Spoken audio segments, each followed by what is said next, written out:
This video is brought to you by NZXT.com. Great technology, selection, and service.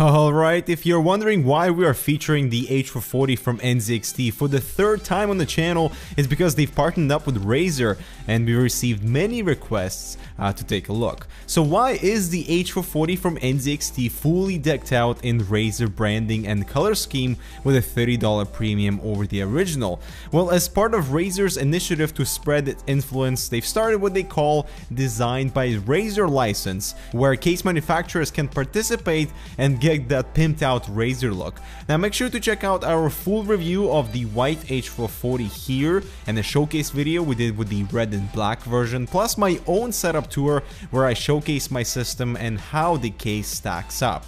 Now first I want to say how much I love the metal exterior of the case. It is so refreshing to see matte black coatings becoming more common, and the Razer H440 looks stunningly elegant with the glossy edges and surprisingly resistive to fingerprints on the main metal surface, although it does scratch easily.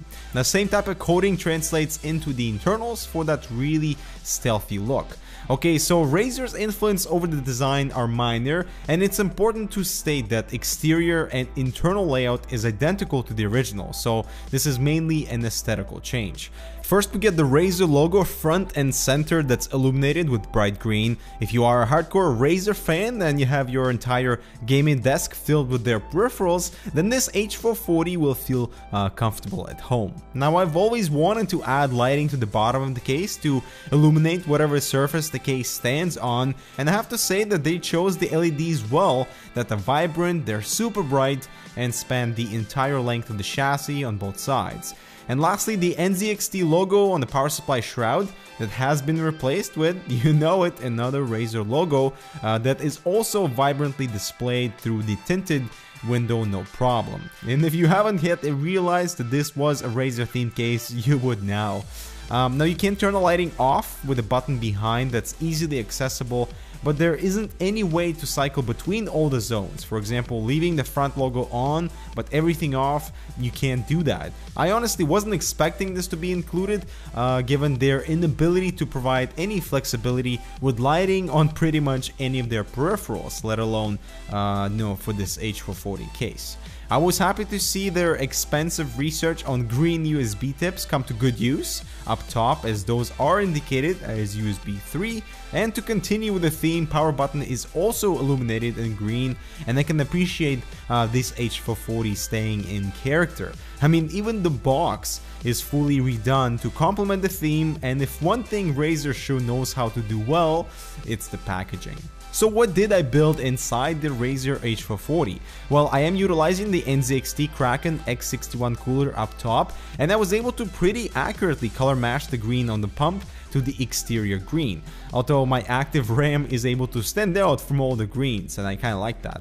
I've also got the GTX 980 and that gorgeous Z97 Micro ATX motherboard that the case supports really well, with proper cutouts right underneath for that Micro ATX form factor that allows seamless cable routing for front panel I/O.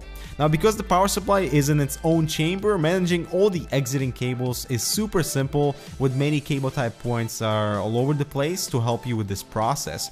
But you have to make sure that the cables are as flat as possible to the case, because the foam on the side panel makes it challenging to close. In fact, if you look at my own build and the side panels there, you can see the foam deformities caused by the cables, and that's one thing that I wish NZXT would change about the design. Thin out the foam to make it easier to close the panel. And overall, the changes made to this H440 implement attractive lighting features for hardcore Razer fans, and smaller details like the green USB ports are appreciated, and I would still recommend the H440 as it's an incredibly capable chassis, but I am surprised to not see any flexibility for lighting aside from on and off, but I guess if you have it, you kinda have to show it off anyway. So guys, let us know what you think of the Razer H440 and like this video if you'd want to see a comparison between this and the Define R5. Subscribe to be notified when that video comes out. So as always, thank you for watching and we'll see you in the next one.